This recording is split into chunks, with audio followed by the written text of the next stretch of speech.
de otro tema que hoy nos ocupa desde temprano, que es el anuncio de Arturo Saldívar, el ministro presidente, de que no buscará la ampliación de su mandato, que él termina el próximo año y se va. Y yo te pregunto, porque el presidente Andrés Manuel López Obrador, no sé si palabras más, palabras menos, dijo, para que haya un cambio, hablando del Poder Judicial, se requiere que el ministro Saldívar se quede en su puesto hasta el 2024. Insisto, palabras más, palabras menos. Con lo que dice Arturo Saldívar hoy, ¿debería de preocuparle a los mexicanos el futuro de la reforma al Poder Judicial o cómo ves la situación? Mira, Vicente, el Poder Judicial, el Poder jurídico de nuestro país tiene una estructura muy compleja de toma de decisiones que pasa necesariamente por una buena parte de las decisiones colegiadas. La decisión del ministro presidente, que es una decisión personal, insisto, no tiene que ver todavía con lo que determine el Consejo de Ministros de la Corte, pues es una decisión que es congruente con sus posturas, es congruente con lo que él ha manifestado en reiteradas ocasiones sobre el respeto a la legalidad, el respeto a los estatutos, el respeto a la ley orgánica del Poder Judicial en lo general y de la Suprema Corte de Justicia en lo particular.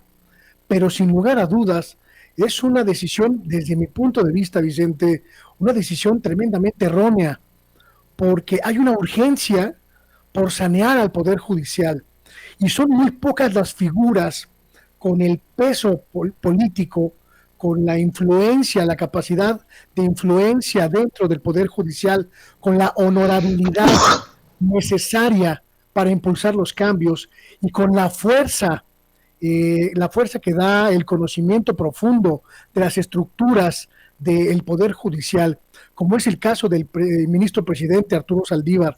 Creo, sin lugar a dudas, que la circunstancia de la extensión del mandato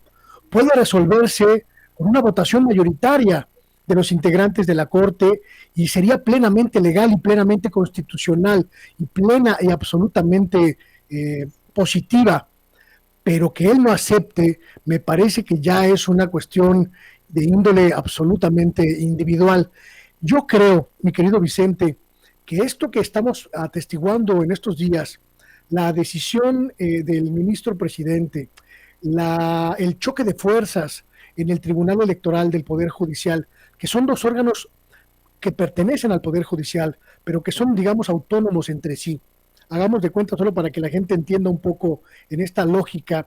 que es como en el Poder Legislativo. La Cámara de Diputados tiene su propia ley orgánica y sus propios lineamientos. El Senado tiene también los mismos lineamientos propios, y aunque pertenecen al mismo poder, no se someten uno a otro. Es el mismo caso en esta cuestión entre la Suprema Corte, el Consejo de la Judicatura y el Tribunal Electoral del Poder Judicial. Son órganos independientes que pueden interrelacionarse entre sí, pero que no se someten unos a otros. Y me parece, mi querido Vicente, que es urgente que, aunque el ministro presidente no acepte en lo individual, en lo personal,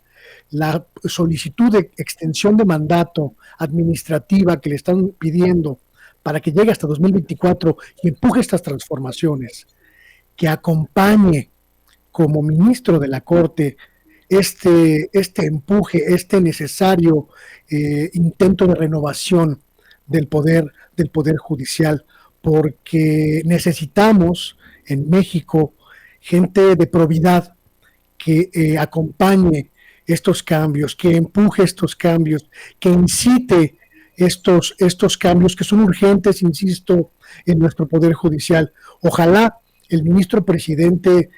aunque ya no va a reconsiderar su posición personal, pues encuentre el camino adecuado para ayudarle al pueblo de México en su categoría de ministro de la Corte, ya no como presidente, nos ayude también pues a hacer los cambios que se necesitan en este putrefacto, absolutamente podrido poder del Estado mexicano. Luis Guillermo.